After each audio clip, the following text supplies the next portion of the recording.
of silence pushes through the concrete veil, and a leaf peeks out. I'm the messenger, he says. Welcome to the Forest Minister, and thank you very much for coming. Tervetuloa. Thank you very much. Kiitoksia paljon. Mukava olla keskellä metsää. Middle of the forest. And we are so close to Helsinki. Yeah. But this is a beautiful forest. Yes, that's true. Miksi metsä on tärkeä teille? No mä tulen keskeltä metsiä. Mä olen elänyt koko elämäni keskellä metsiä ja tulen elämään. Se on pikkupojasta lähtien ollut mulle erittäin tärkeä elementti. Ja siellä on monenlaista, mitä siihen kuuluu. Ensinnäkin se metsä sinänsä, sehän on jo itseisarvo pelkkä metsä. Se on todella hieno, se on rauhoittava paikka. Siinä voi harrastaa monenlaisia asioita. Se on virkistyksen lähde, se on taloutta, se on hyvinvointia. Se on hyvin monipuolinen asia, mitä metsät merkitsee mulle itselleni. En voisi oikeastaan kuvitella elämää ilman metsiä. Ja miksi metsä on tärkeää teille maanviljelijänä? No, meilläkin on kotitila, jossa harjoitetaan kotieläintaloutta, maidon tuotantoa, meillä on lomamökkivuokrausta, meillä on metsätaloutta. Ne on ne meidän 3 päätuotantosuuntaa. Aika tärkeitä kaikki ja kaikki liittyy toisiinsa. Metsät on tietysti yksi tulonlähde. Se on yksi osa meidän vuokramökki-liiketoimintaa siitä, että ihmiset on kiinnostuneita tulemaan puhtaaseen luontoon, puhtaaseen metsiin, kun meillä on jokamiehenoikeudet. Me voimme liikkua vapaasti metsissä, me voimme marjastaa ja sienestää. Siellä me tarjotaan elämyksiä, sitä kautta me saadaan asiakkaita. Puhtaiden vesien varrella vedet on tärkeä asia. Ja totta kai se, että kun se metsäluonto on monipuolinen ja monimuotoinen, se myös auttaa siinä maatalouden harjoittamisessa, viljelyksessä. Kun siellä Savossa, missä oma tilani on, niin siellä myöskin pellot ovat metsien keskellä. Se muodostaa hienon kokonaisuuden, jossa on sitten monenlaista elämää. Ja se karjatalous, lypsylehmät siellä, ne on myöskin monimuotoisuuden lähde. Juuri tällaisissa samanlaisissa metsissä ne kuleksii siellä, laiduntavat kesäaikana, sulan aikana, niin ne myöskin nauttii siitä. Ei ainoastaan me ihmiset, vaan myöskin eläimet. Kyllä se on hyvin monipuolista myöskin siinä meidän tilan liiketoiminnassa. Ja olen varma, että metsä on tärkeä teille ministerinä myös. Kyllä se on. Se on Suomelle elinehto, on metsät. Me ollaan eletty metsässä, kun me ollaan metsäkansaa, me ollaan eletty metsästä ja metsässä. Ja tullaan sitä tekemään jatkossakin. Ja se on hieno huomata, että metsissä voi tehdä monia asioita yhtä aikaa. Se talousasia, se, että me saamme puuta erilaisiin teollisiin käyttöihin, me korvaamme sillä uusiutumattomien luonnonvarojen käyttöä. Sitten se tuottaa meille hiilihyvää koko ajan. Meidän metsät kasvaa todella paljon. Ne sitoo 2/3 meidän päästöistä sitoutuu metsiin.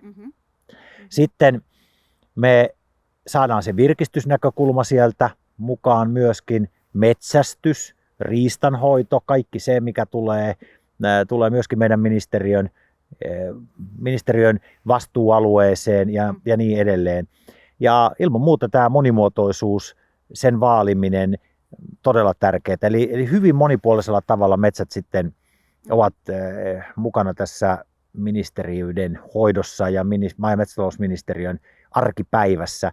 Ja ehkä vielä yksi asia, että mitä olen moneen kertaan todennut, niin metsät on mahdollisuus. Se on ratkaisujen ala. Ja se ratkaisu perustuu nimenomaan siihen, että me näillä hyvillä uusiutuvilla luonnonvaroilla, kestävästi käytetyillä uusiutuvilla luonnonvaroilla me voimme korvata ja korvaamme uusiutumattomien luonnonvarojen käyttöä. Ja kun niistä aiheutuu ilmastomielessä melkein 80% kaikista päästöistä, niin me ollaan ratkaisujen alan kanssa tekemisissä. Ja kaikki tämä tietysti pitää tehdä kestävästi. sitä ei voi lyhyesti sanoa, sen takia tämä on niin pitkä, tämä on niin pitkä puheenvuoro, mutta se on niin moniulotteinen asia ja niin monia asioita tehdään siellä yhtä aikaa. Sitä ei voi kiteyttää yhteen lauseeseen. So as minister, you are responsible for the future of the forest. So metsän tulevaisuus. Kyllä.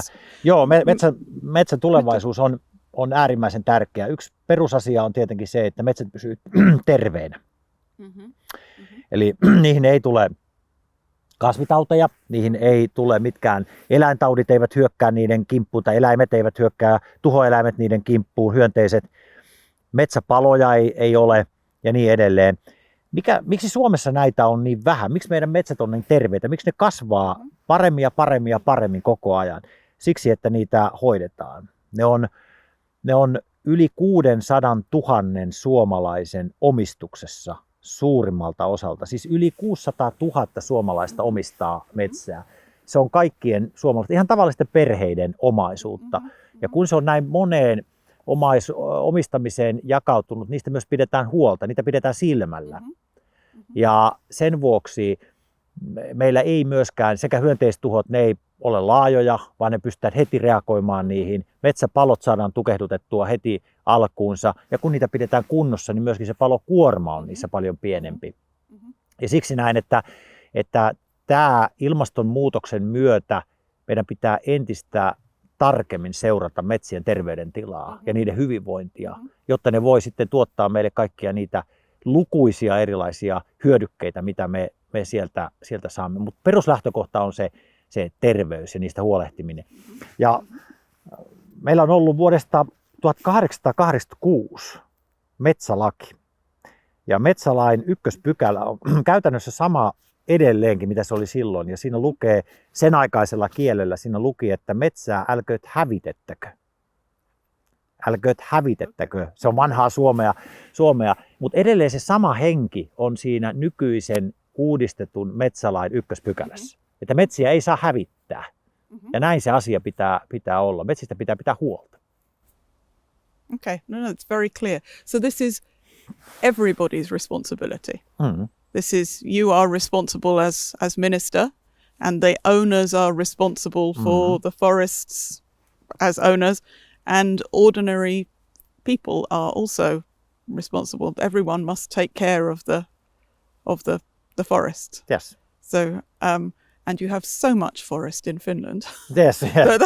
Kyllä, 75% meidän maapinta-alasta on metsää. Ja sen vuoksi se on meille niin valtava tärkeä. So forests are in your heart. Yes, in our heart. On your heart, yes. Every Finn has the forest in his heart. Yeah. So tell me about this forest. Tell me, where are we? What can we see? Me ollaan metsässä, joka on tämmöistä lehtomaista korpea. Tätä voisi oikeastaan luonnehtia. Niin tuolla näkyy erittäin selkeää lehtoaluetta. Sitten tässä on kuusta paljon ja tämä alkaa olla niin kuin korpea jo metsätyypiltään. Tämä on rehevää maata. Tämä on todella rehevää maata. Ja sitten kun meillä on näitä isoja kuusia tässä ympärillä, niin ja mitä enemmän kuusia on, niin sitä vähemmän valoa tulee alas ja sen vähemmän meillä on tätä aluskasvillisuutta täällä. Eli silloin kun meillä on valoa, niin meillä on myöskin aluskasvillisuutta paljon. Ja tämä on yksi asia, mikä myöskin, vaikkapa lehdot on yksi sellainen, kaikkein rehevimmät metsätyypit Suomessa on niin kuin kaikkein uha-alaisimpia. Miksi? Siksi, että jos ei niitä hoideta, niin ne kuusettuu. Eli kuusi lähtee kasvamaan niitä ja se vie sen valon. Ja sen jälkeen ne muuttaa muotoaan. Ja sen vuoksi metsää tarvitsee hoitaa. Ja sama on vaikkapa joku hirvitiheys, että hirvet, miten ne vaikuttaa? Ne syö lehtipuita, ei ne syö kuusta. Ei ne syö kuusia. Ne syö lehtipuita ja kun ne syö ne lehtipuut pois, niin taas kuusi valtaa alaa. Eli senkin vuoksi metsiä pitää hoitaa. Mutta tämä on hieno tämmöinen koskematon, jos näin voi sanoa, että tämä on koskematonta metsää. Ja tämä on myöskin aika vanhaa. Ei mitään supervanhaa, mutta sanoisin, että tuommoinen kuusi, niin tuo saattaa olla joku 7-80 vuotta vanha ehkä. ehkä suurin piirtein. Koivut tulee kuivamaan täältä pois, sitten ne kuolee täältä pois ja kaatuu, tekee lahopuuta tänne. Täällä on lahopuuta jonkun verran näkyy siellä, täällä tossakin tuollainen hieno hyönteisten pörriäisten kotikoloja paljon siinä ja niin edelleen. Tämä on hyvin tämmöinen monipuolinen metsä. Mäntyä en muuten täällä näe. Tää on sen verran rehevää, että täällä ei mäntyjä ole, eikä muuten yhtään leppää. Ei yhtään leppää, ei näy, vaikka tää on näin lehtomaista. Tää oli kyllä pieni pettymys tähän paikan valintaan, että ei, vaikka kuinka tarkasti katsoo, niin ei täällä kyllä meinaa leppää löytyy. Meillä on yksi leppä. Mä arvaakin, sen takia sä toit mut tähän kohtaan. On edes yksi leppä tässä lehdessä. So I am learning about the importance of forests and about the dangers of climate change and the risks of climate change, and also about biodiversity. Can you tell me a little bit about biodiversity and why is that important? Maybe for you as a minister and as a farmer? No, kaiken lähtökohtaan on se, että luonto voi hyvin. Luonnolla on omat mekanisminsa, miten se toimii ja sitä meidän pitää kunnioittaa ja niin me teemme ja niin me haluamme tehdä. Siihen kuuluu kaikki ne kestävän kehityksen 3 pilaria. Ekologinen, taloudellinen ja sosiaalinen ja samanmittaisena. Ja silloin myöskin kun ajatellaan metsää, niin kun metsällä on arvoa, taloudellista arvoa, niin silloin siitä pidetään huolta. Ja tämä oli ongelma, miksi silloin siihen vastattiin maailman ensimmäisellä metsälailla, silloin 1800-luvun loppupuolella. Kun metsällä arvo oli häviämässä, myöskään niitä ei hoidettu. Ja ne oli menossa huonoon kuntoon, tai olivatkin jo huonossa kunnossa. Nyt ne ovat merkittävästi paremmassa kunnossa. Toinen asia, monimuotoisuus. Me teemme paljon töitä monimuotoisuuden eteen. Meillä on lukuisia eri toimintatapoja ja malleja ihan tavallisessa talousmetsässä, millä me voimme luonnon monimuotoisuutta vahvistaa. Me haluamme sitä tehdä. Se sisältyy metsälakiin, metsän käyttösuosituksiin, ohjeisiin, säädöksiin ja niin edelleen. Ja siellä on merkittävää yhteistyötä eri tahojen kanssa. Se liittyy ihan kaikkeen luontoon. No, maatalouden osalta on myös sama asia, että mitä paremmin maaperä voi, niin sen paremmin se kasvaa, sen paremmin se tuottaa, sen vähemmällä se myöskin tuottaa. Eli se on myöskin sitä ilmasto- ja ympäristöviisautta, mikä siinä meidän pitää tehdä. Ja sitten tietysti se monimuotoisuuden ja tämän monipuolisuuden yksi lähde on se talouspuoli. Kuitenkin 1/5 Suomen nettovientituloista tulee metsästä. Eli se on meille niin iso merkitys. Se on miljardien ja miljardien kysymys meille. Työllistää välillisesti koko metsäalaa satoja tuhansia suomalaisia. Eli se on valtavan tärkeä asia. Ja äsken puhuttiin niistä mahdollisuuksista, niin mitkä mahdollisuudet tähän myöskin sisältyy, niin kun me otamme nämä kaikki huomioon ja me pystymme ottamaan nämä huomioon, niin silloin me myöskin huolehdimme siitä, että meidän luontomme, meidän metsämme, meidän maaperämme, meidän vesistömme, meidän ilmastomme, se voi hyvin. So you have strategies for all these things. You have a forest strategy and a climate strategy. Yes. Is somebody looking at a strategy which covers all of those, because they are all connected? You cannot have a good forest strategy without a good water strategy and a good climate strategy. So how do you make sure that all these strategies come together, that they are not separate? Yes, meillä on tosiaankin meillä on monta strategiaa ja meillä on näitä kaikkia yhdistävää oikeastaan yksi tekijä, ja se on se, että meillä on maailman kunnianhimoisin ilmastotavoite, että Suomi on hiilineutraali vuonna 2035. Ja se merkitsee silloin sitä, että kaikkien näiden strategioiden pitää toimia samaan suuntaan, jotta me pystymme tuon tavoitteen täyttämään. Uskon siihen, että se on täysin mahdollista, mutta se edellyttää erityisesti 2 asiaa. Se edellyttää teknologian kehittymistä.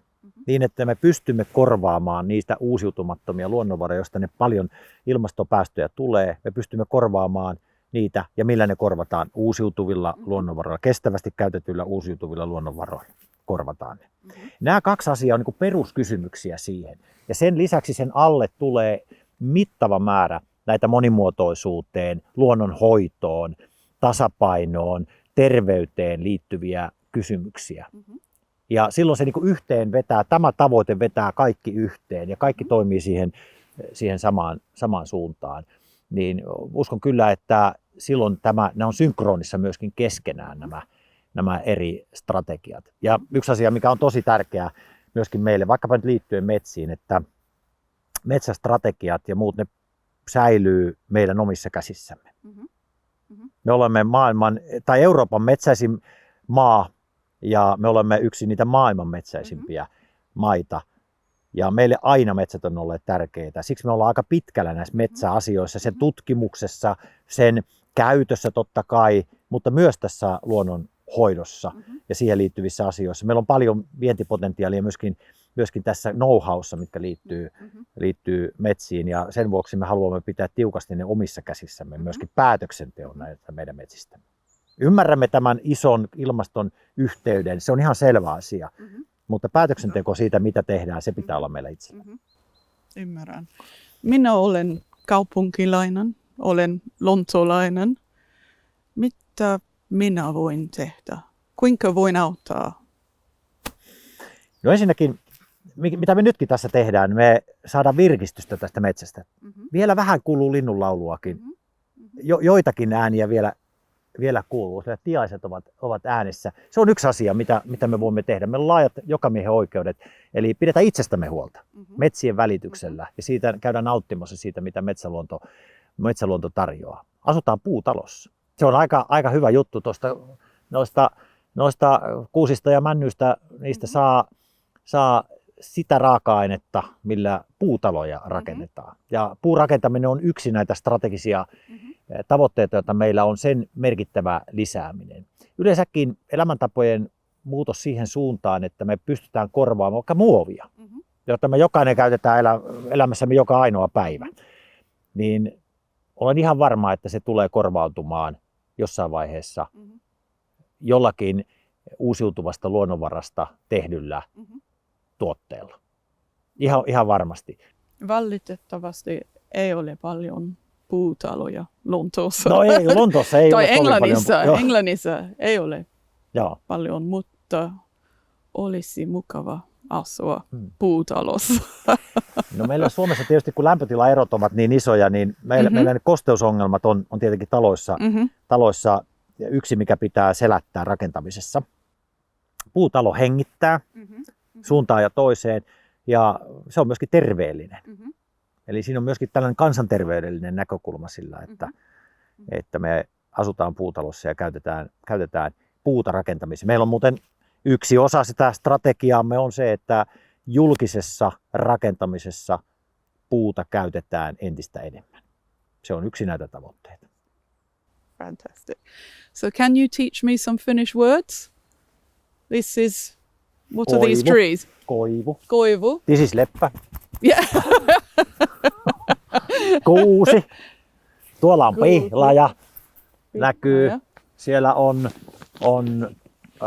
näsi tuossa. Näsi. Sitten aluskasvillisuutta tietysti saniaisia on tässä. Pieniä pihlajia on tässä vaikka kuinka paljon. Toi taitaa olla haavan taimi tässä. Sammaleita on monenlaisia tässä. Ja mikä tämä on? Kuusenkäpy. Se on oravan herkku. Kun tässä kuunnellaan aikamme, niin jostain kyllä rupeaa kirskuminen kuulumaan tai sitten pitkä häntä näkyy tässä. Se on kiva seurailla niitä. Mulla oli muuten semmoinen mun ensimmäinen iltarukous. Tiedätkö muuten mikä se oli? Kun mä olin ihan pieni poika silloin en tiedä itse muista sitä, mutta isä ja äiti on puhunut, niin se oli se, että Jeesus, anna lapselle käpy. Näin mä olin sanonut. And my first hymn when I was a little girl, it's all things bright and beautiful, all creatures great and small. That was about nature. Is the first thing that children learn in England. All about trees and flowers and birds. So very, very important. Yeah. Yes. And what we learn when we are small children, that stays with us.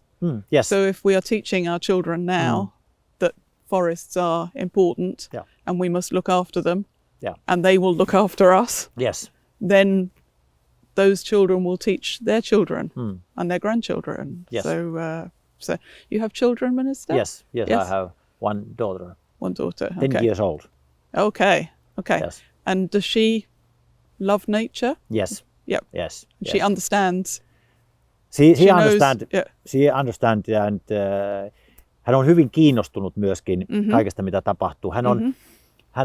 Hän ei niin kuin, joku voisi aina kuvitella, että lapset pelkää metsää, niin silloin kun metsiin tottuu, niin ei siellä ole mitään pelättävää. Se on hieno, se on turvallinen paikka. Ja mä oon hirveän ylpeä mun tyttärestä muun muassa siitä, että hän on erittäin hyvä kulkea pimeässä metsässä. No, erittäin hyvä kulkemaan pimeässä metsässä. Oikein rohkea. Kyllä, hän on rohkea ja tietysti pienestä pitäen niin on häntä totutellut siihen, että hän on kulkenut mun mukana, niin ollaan sitten käyty muuten vaan metsäretkellä, ollaan oltu metsästämässä tai ollaan oltu katsomassa hakkuutyömaita tai jotain vastaavaa, ollaan istuttamassa puita, taimia ja niin edelleen, niin hän on kaikissa näissä mukana. Niin kyllä hän on myöskin tottunut niihin ja hän tykkää kovasti paljon. Se on vähän kuitenkin vielä tuon ikäiselle, niin se on vähän, metsä on myös seikkailu. Eli se elämys tulee sieltä ja metsässä on hienoja paikkoja. Aina löytää, niin kuin itsestäkin omistakin metsistään löytää aina niin kuin uusia hienoja kohteita ja uusia eläimiäkin havaitsee, että tämmöinenkin tässä oli ja näin edelleen. Se tuottaa aina vaan uutta elämystä. Ja sen takia kun aina näistä ministerihommista niin vapaata on, niin kyllä se metsä on mulle tosi tärkeä paikka, että sinne sitä haluaa mennä. Vaikka millä tavalla mennä sinne, mutta olla metsässä. I can understand, I can feel from you how important this is. You are very happy, very relaxed in the forest. We're both going to sit. We'll just sit and Yes. Hyvät päiväunet vaan. We have, is it the Japanese have the forest bath? Yeah. Where you just stand in the forest and you maybe hug a tree and that's, I'll check my feet off there. Also, you can always hear something in the forest, even if it's quiet. Yeah. It's always something is moving or watching. I think it's, this is alive. This is it's a living, it is very much a living thing. It's not just a place. It has a spirit and a soul. Kyllä. Heart and soul. Heart and soul. Yeah, the forest has a heart and a soul. Yes. I think we can agree. So, well, thank you so much, Minister. It has been very good to talk to you. Good to see you in the forest, and I hope we can continue our discussion another day. Yes. Maybe in another forest. Yes. Mennään jonnekin lepikkoon. Yeah, we'll find. Mutta kiitos paljon myöskin omasta puolestani. Ne oli kiva keskustelu tuokio ja niin kuin tässä huomattiin, niin metsistä on moneksi. Ja meidän tehtävä on pitää huoli siitä, että näin myöskin jatkossa on ja meidän lapsillamme ja lapsenlapsillemme ja heidän lapsillaan on hyvät metsät ja hyvä luonto ja hyvä elää edelleenkin tällä tavalla. Ja tämä heart and soul on myöskin 200 vuoden päästä tässä ympärillämme. I think we are agreed. Yes. Yeah. Thank you. Thank you very much. Plant a seed, a tree. Plant as many as you see.